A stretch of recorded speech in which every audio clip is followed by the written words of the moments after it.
Har yili fevral oyida an'anaviy tarzda poytaxtimizdagi Politexnika muzeyida robotlar ko'rgazmasi o'tkaziladi. Bu yilgi dastur doirasida yurtimizdagi 6 ta o'quv yurti hamda Respublika kelajak markazlarining 70 dan ortiq vakillari ishtirok etishdi. Unda 100 dan ortiq robot va ishlanmalar namoyish etildi. Tafsilotlar muxbirimiz lavhasidan o'rin olgan. İlk odamsimon Android robot 1737-yil fransuz mexaniki Jack de Vacanson tomonidan ixtiro qilingan. U fleytada kuy chalish qobiliyatiga ega bo'lib, hatto repertuarda 12 ta asar ham bo'lgan. Poytaxtimizdagi Politexnika muzeyida esa har yili yosh robototexniklarni qo'llab-quvvatlash maqsadida robotlar ko'rgazmasi o'tkazilib kelinadi.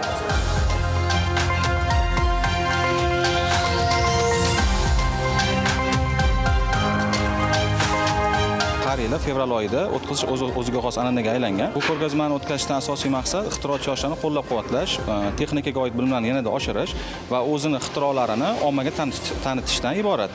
Bu yerda turli yo'nalishlarda robotlarni uchratish mumkin, ya'ni harbiy sohada ishlatish mumkin bo'lgan, meditsinada va turli tadqiqotlarda ishlatish mumkin bo'lgan robotlar bu yil ishtirok etishmoqda. Hozirgi kunga kelib robotlarni istalgan sohada ko'rishimiz mumkin. İlk bor 1961-yil robotlar sanoatda ishlay boshlagan bo'lsa, hozirga kelib Yaponiyada robotlar kompaniyaning rasmiy xodimi sifatida faoliyat olib boradi. Hattoki ularning ism-familiyasi va lavozimi ham bor. 11-marta o'tkazilayotgan tadbir nafaqat ixtiro va yangi loyihalarni namoyish etish, balki tajriba almashish uchun ham xizmat qilmoqda. Bolaligimda televizorda har xil robotlarni ko'rib qolib, menda qiziqish uyg'ongan va har xil o'yinlar o'ynardim men.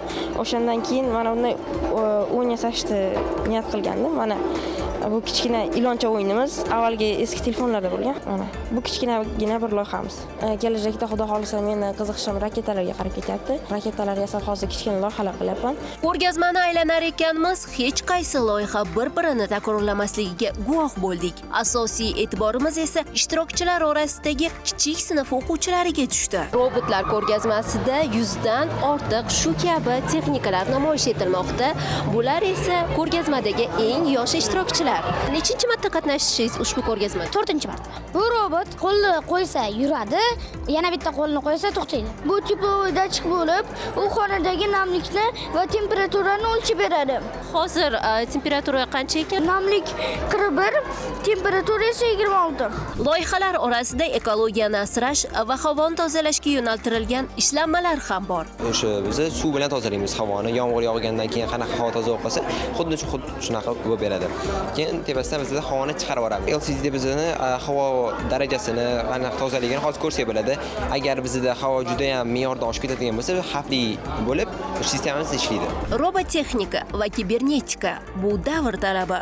Robot va texnik ishlanmalar ko'rgazmasi esa aynan mana shunday dolzarb sohalarda iqtidorli yoshlarni birlashtira oldi. Tadbir so'ngida esa eng yaxshi loyihalar saralanib taqdirlandi. Umida Qodirova, Boxodir Qo'ralbayev, Hudud informatsion dasturi uchun.